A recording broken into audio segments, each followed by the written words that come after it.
everyone, and welcome to the scientific abstract session of the 15th Annual International Conference on Stigma. My name is Vicki Haverman, and I'm the chair of the conference's scientific committee.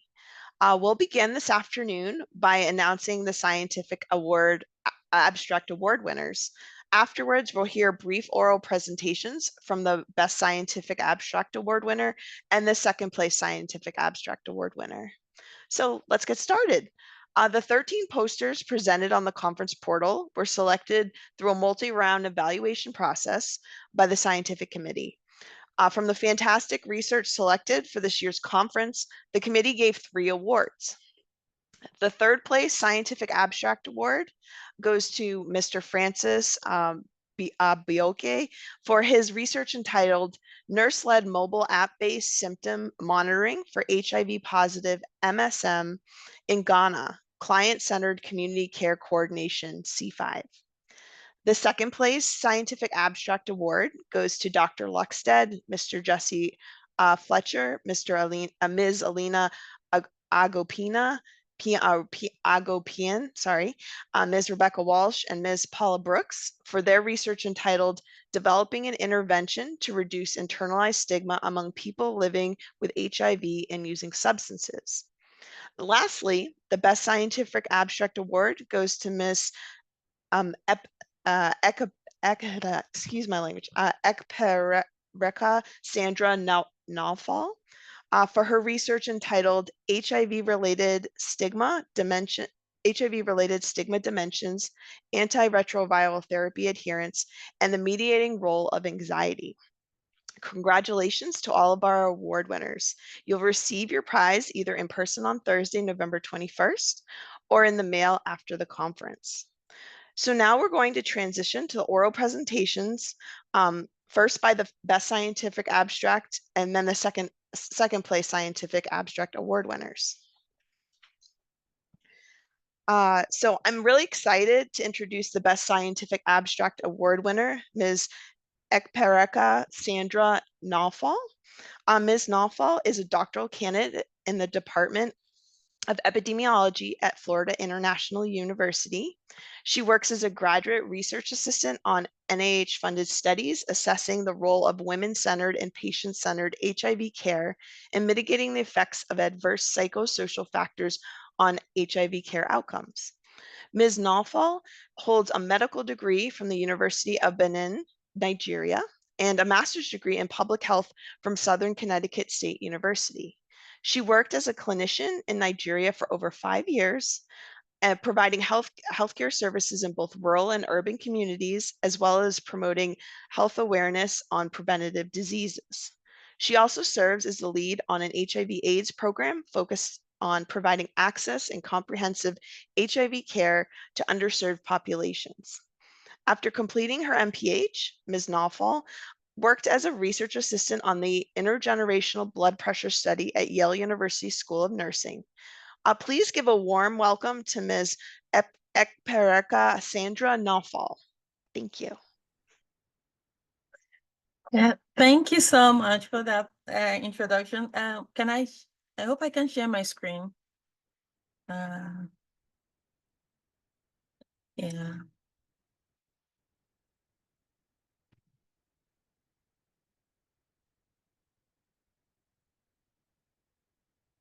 Can you see my screen?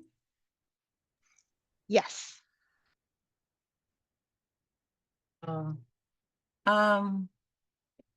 Thank you so much, Victoria, for the introduction. As you mentioned, my name is Sandra Ekpereka Nalfal. Today, I'll be presenting on HIV-related stigma dimension, antiretroviral therapy adherence, and the mediating role of anxiety. So first, I would like to acknowledge my co-authors for their support in preparing this abstract.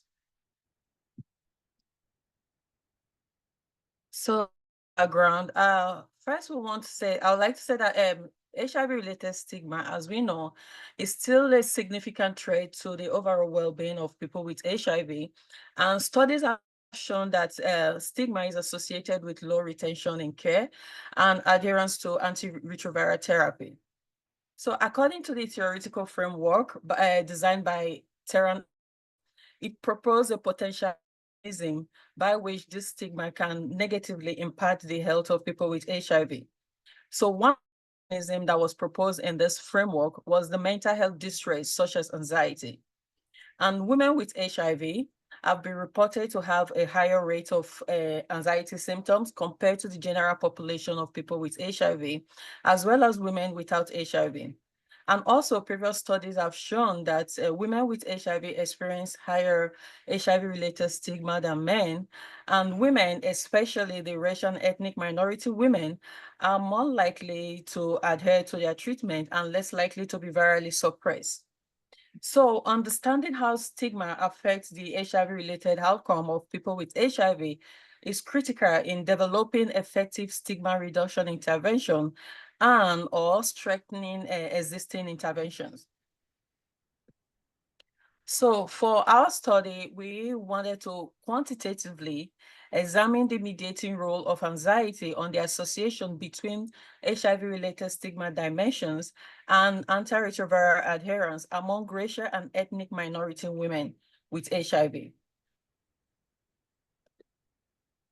So our study was conducted in Miami-Dade County. So as a background, the county has a population of about 2.7 million people and is a minority-dominated urban setting with about 69% of the population being Hispanic and 17% are Black. So this county is part of the Miami-Dade, the Florida Metropolitan Statistical Area that has ranked first in the HIV diagnosis rate in the US for multiple years. And it is estimated in 2002 that about 28,749 people are living with HIV in the county. And for our study, we recruited participants from the Miami-Dade Ryan-White program, which is a federally funded program, as we know, for the eligible metropolitan area that is highly impacted with the disease. So the Ryan-White program in Miami-Dade County provided services to about 9,000 people with HIV in 2022, and majority of their clients were racial and ethnic minority people, and 70% of them were women. So for our study, we conducted a secondary data analysis using a cross-sectional study from the Women-Centered HIV Care Practices study. So this is the parent study that produces the data set that we use for our study, and it consists of a total of 561 women with HIV. So to be eligible in this study, the participant had to be at least 18 years and above, and they have to have been in the Ryan-White program for at least 6 months.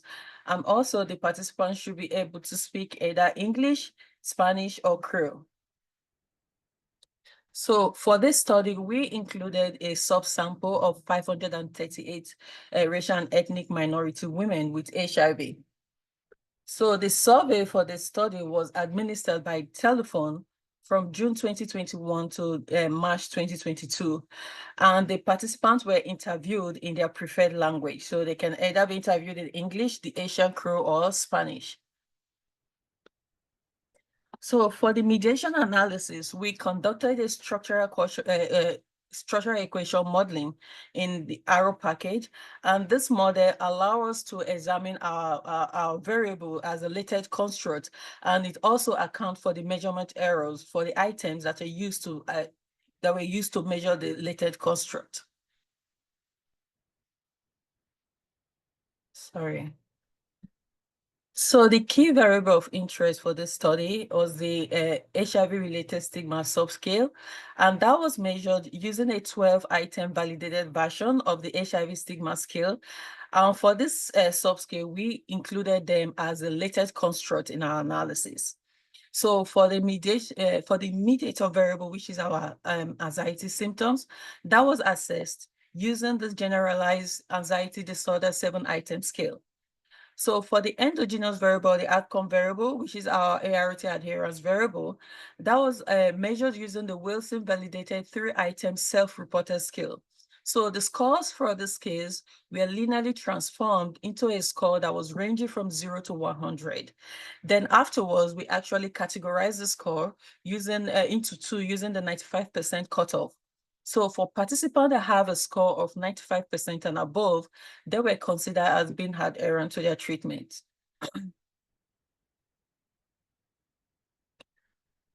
So our results of the 538 women that were included in the study, 64% of our participants were aged 50 years and above, and only 62% of our participants were adherent to treatment.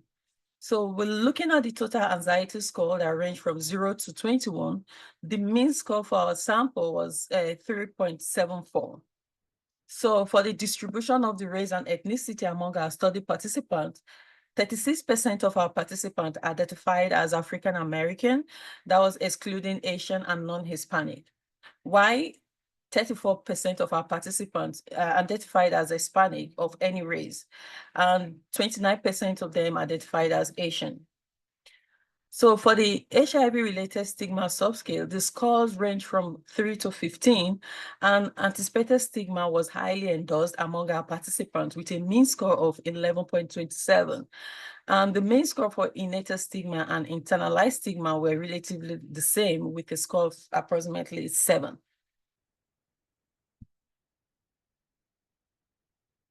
So for the mediation analysis, the figure shows the relationship between the variables that we analyzed in our structural equation model.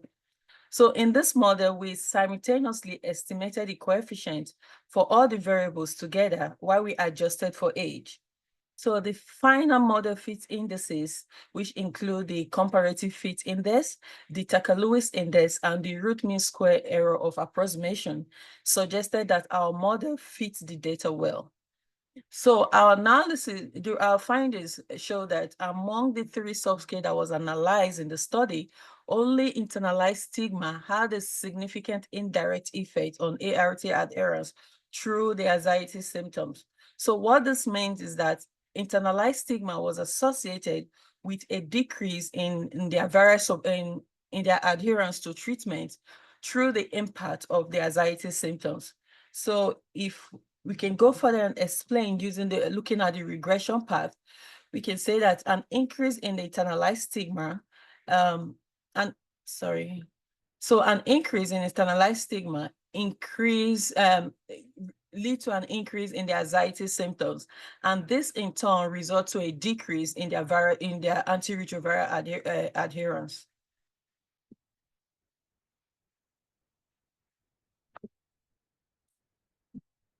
So our study also have some limitation. So for selection bias likely occurred as most of the women who were engaged in care participated in the study.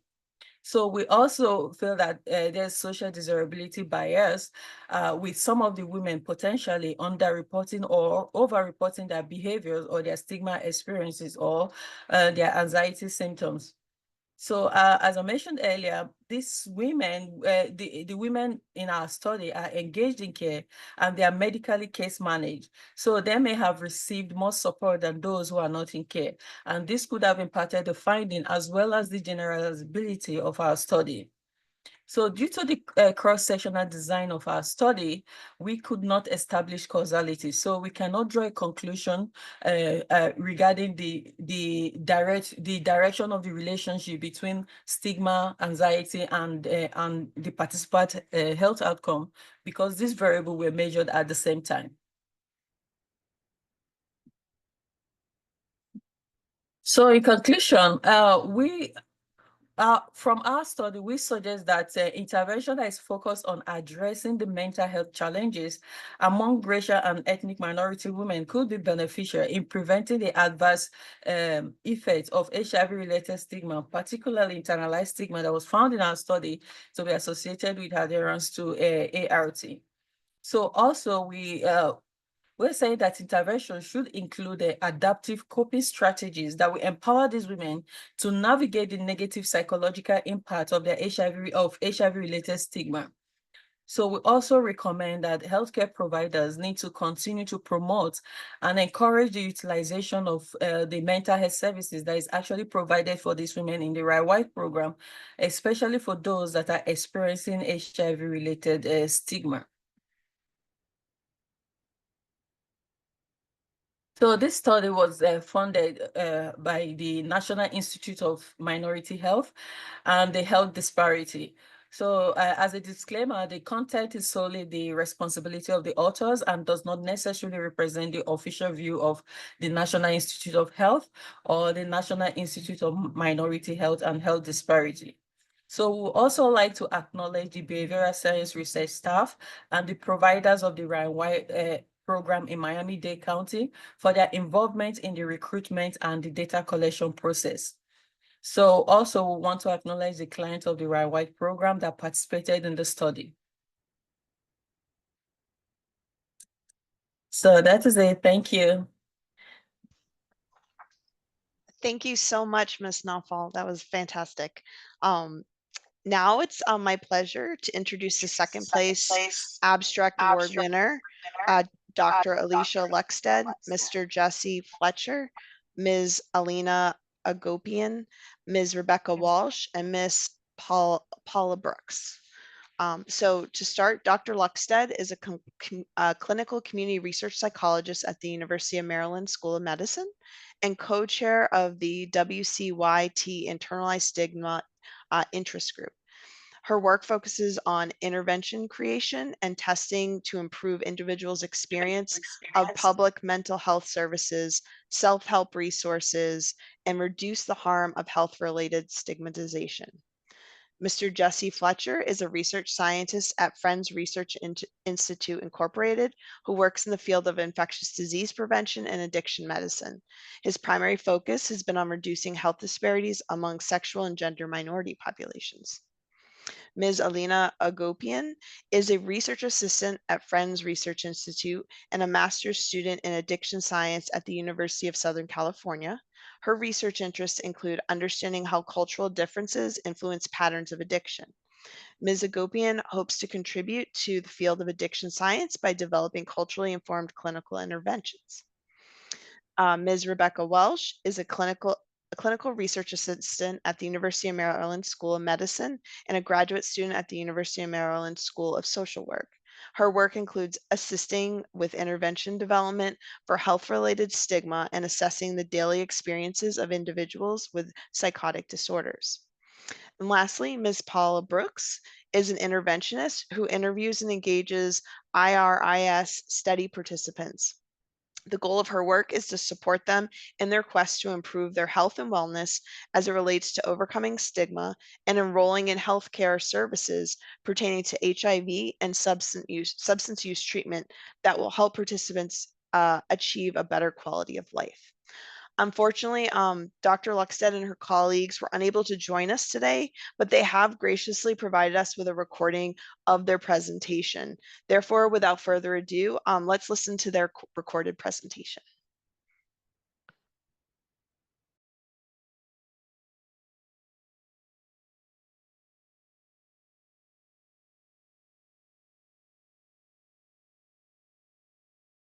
Hello, my name is Alina Agopian, and I will be presenting the development of an intervention to reduce internalized stigma, IRIS, among people living with HIV and using substances. The study team includes Alicia Luxted, Jesse B. Fletcher, Alina Agopian, Rebecca Welsh, and Paula Brooks. This is a collaborative study among Friends Research Institute and the University of Maryland, Baltimore. The focus of this study is stigma. Whether it's anticipated, enacted, or internalized, stigma associated with substance use and HIV infection can impede HIV service engagement, including ART adherence, which prevents full viral load suppression.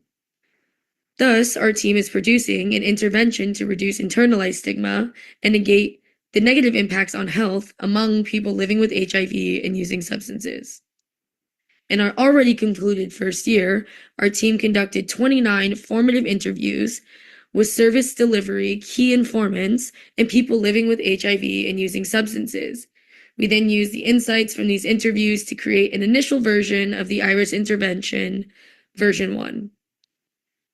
This poster will describe our interviews, provide a review of insights we gained, and describe how those insights are thus being translated into the IRIS intervention for people living with HIV and using substances. This figure details the steps our team took to create the first version of the IRIS intervention. Beginning with data collection, our team first conducted a literature review looking at HIV and substance use treatment engagement, or adherence, and substance use in HIV stigma. We then conducted 29 semi-structured interviews with key informants and people living with HIV and using substances that were then qualitatively analyzed for major themes in the individual interviews, then analyzed and compiled of the major themes throughout all the interviews. Both the literature review and the semi-structured interviews contributed to the first version of the IRIS development. Our study began by conducting qualitative interviews with 13 key informants who were service providers with expertise working with the target population, as well as 16 people living with HIV and using substances. All interviews were semi-structured, allowing the interviewer to collaboratively explore the participant's experience while maintaining focus on stigma related to HIV and substance use. The interviews were confidential, voluntary, and performed under informed consent. They were conducted either by phone, virtually, or in person and lasted approximately 45 minutes each. They were audio recorded for subsequent review.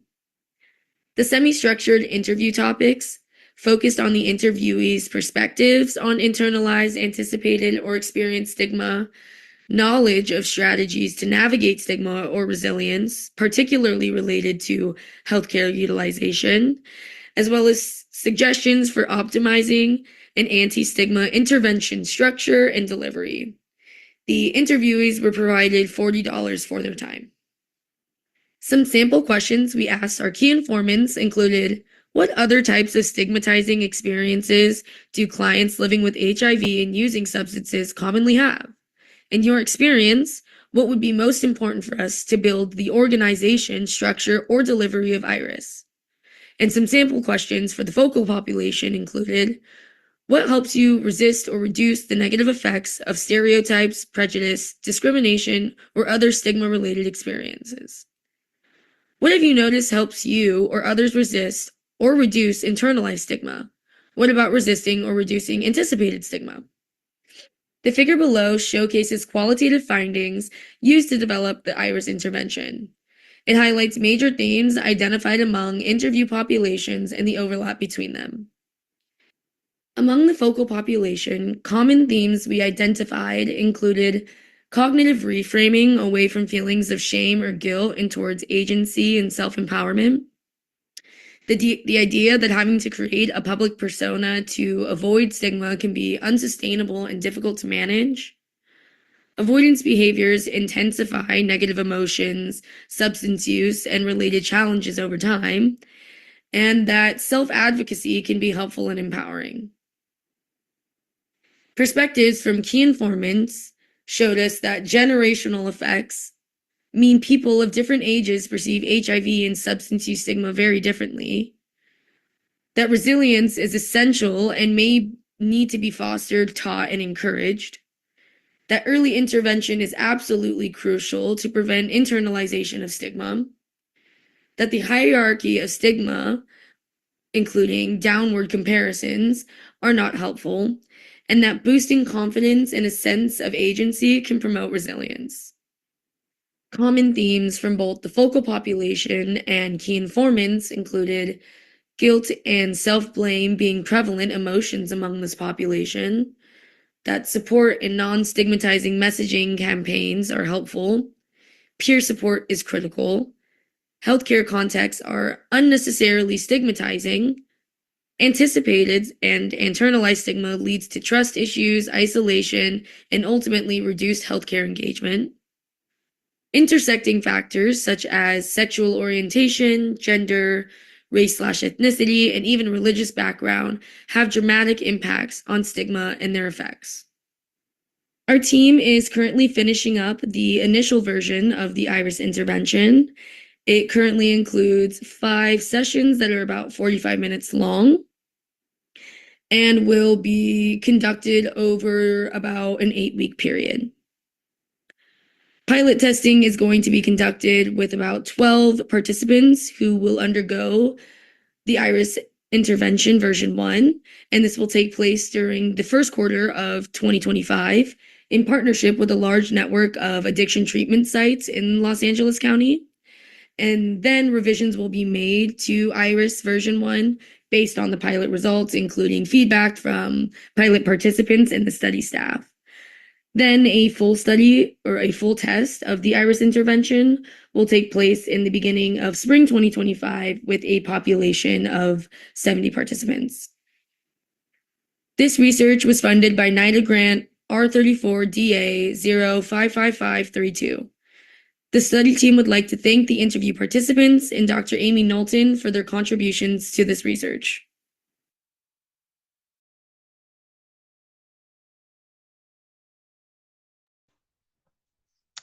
All right.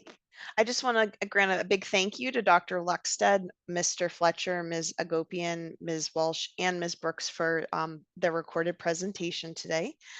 So we've now reached the end of our session. You can access all of the poster presentations on the conference portal, and please connect with in person or on the WOVA app with Ms. Nalfal and Dr. Luckstead and her colleagues about their sessions as well. Take care. Enjoy the rest of the conference. Wait a minute. Don't leave hand it over to Patty. Sorry. Yeah, Sorry. we're going to continue in this session with the art winner, and then we'll have lunch. So yeah, hold on. Let me turn my video on. Thank you so much, Vicki. I didn't mean to cut you off, but I was afraid people would leave. No, that's fine. No worries. Okay, give me 1 second. Find my notes. Okay, so I think most of you have met me. I'm Patty Houston. I'm from the Howard University Department of Pediatrics. I just wanted to take a quick moment because November 20th each year is Transgender Day of Remembrance, which is a day to commemorate the transgender, non-binary, and gender non-conforming persons who have been targeted or killed for living authentically and courageously. Trans individuals are a part of every country, every culture, and every faith tradition. The International Conference on Stigma honors Transgender Day of Remembrance to affirm the humanity and human rights of transgender persons globally. I would like to ask that we take a brief moment of silence right now.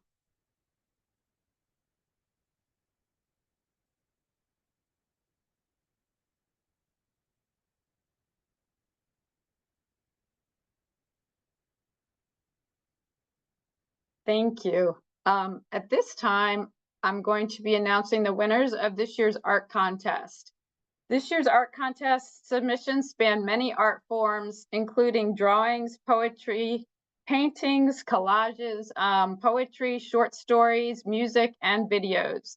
Also this year, we had a special, thanks to a grant that we have from Gilead, we have a special category in our art called Empower, which is the name of our grant. So that was a special category for Black women to participate. They could also participate in the regular contest as well, but this was a way to offer some additional prizes to promote Black women's art. So I will be going through the winners of both the Empower contest and the regular contest. So I'm gonna share my slides.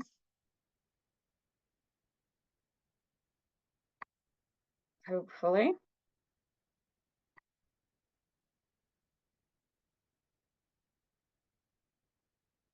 Okay.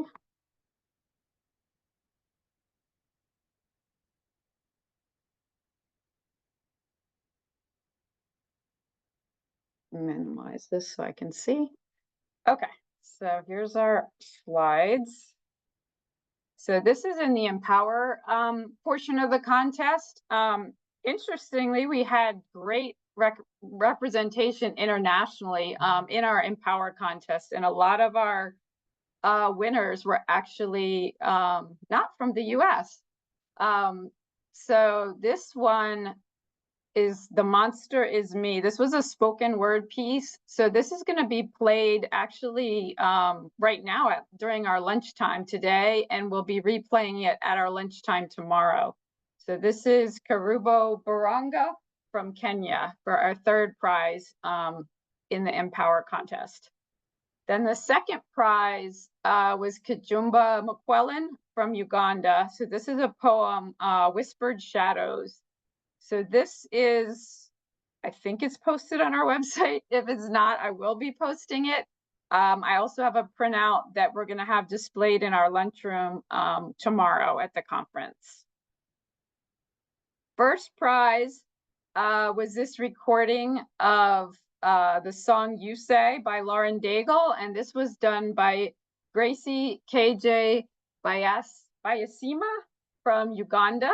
Hopefully she can maybe let me know later if I'm pronouncing her name correctly. We will also be playing this at lunch today, as well as at lunch tomorrow. So congratulations to Gracie. We also had some honorable mentions in this Empower category. This is Robin Thomas. For this artwork, she uses AI to generate her figures, but then she decorates it with actual items. So she's actually hoping to display this Thursday at our event if we can coordinate that. So we're hoping that we get to see the original. And then we had another poem called Veronica's Voice. Again, I'll get this up in the document section of our webpage if it's not there already. Fortunately, there's not going to be time to read it right now. And then the last honorable mention in this category was called The Flow of Vitality. So this is actually an AI generated image, but people thought it was really creative and beautiful. So that one got honorable mention, and that's Hermione Johnson from the US. I think she's from Virginia. Okay, so now on to the regular contest. We've done this contest every year, I want to say since about 2017 or so, maybe even a little bit before that. So third prize, this is a drawing by Paula Trudeau. This is actually from some artwork that was submitted by school students in Texas. I think somebody yesterday in one of the sessions made a reference to this project. So they submitted a bunch of pieces. So this one actually won third prize. So that was very exciting. And then second prize is the song Living Beyond the Red. So this is going to be available on our website later, but he's also going to actually be performing this song live tomorrow. So we're very excited for that. So that's congratulations to Marvin Anderson, and he's from Louisiana. He also did an interview for us a couple of days ago that was done on the local radio here. So that was amazing. First prize is this painting. I believe it's kind of a set of 3 paintings that all go together by Dewan Jones called The Life of HIV, Live, Laugh, Love. He says, there will be days when we have to endure the pain, days when we will laugh through our troubles, and days when we will need to love ourselves unreservedly. My intention with this piece is to convey the highs and lows of living and thriving with HIV. I actually have not heard from Mr. Jones since he won. So if anybody listening happens to know him and can encourage him to check his email, because his email is the only contact I have for him, and I definitely want to make sure he gets his prize. So let me know if somebody hopefully knows him and maybe has another way to reach him, that I would really appreciate that. So thank you and congratulations. Oh, I'm sorry. I think I skipped the honorable mentions. Okay, let's keep going. So this is called Getting in Step with PrEP. And this is by Mark Allen Derry, Eric Griggs, and Milan Nicole Cherie. It's like a little cartoon video podcast. So we're actually playing this during lunch Wednesday and Thursday as well. And we had another song as an honorable mention, Break the Stigma. This artist is going to be coming tomorrow as well. He's not going to be performing, but we will be playing his song at the end of our event tomorrow. And lastly, we had a painting, The Old Man Smoking a Pipe by John Zenk. And this is going to be up at lunch tomorrow as well. And you can read the description, read the description there. Okay, now I think we've reached the end.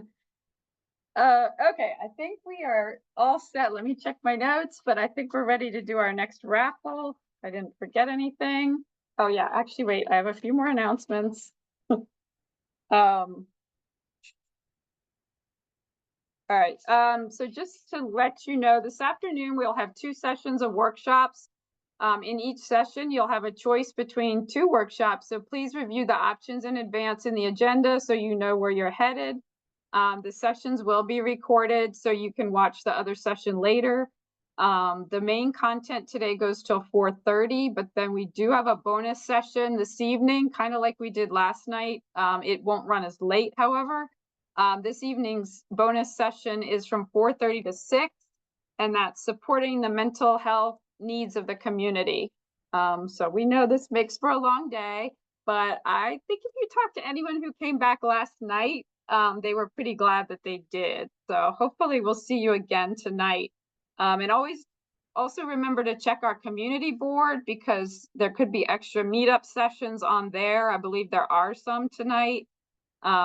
And keep filling out your session evaluations. I'll send another reminder about that. Okay, at this time, I'm going to turn it over to Ashley Danso, who will do another raffle for us. Thank you.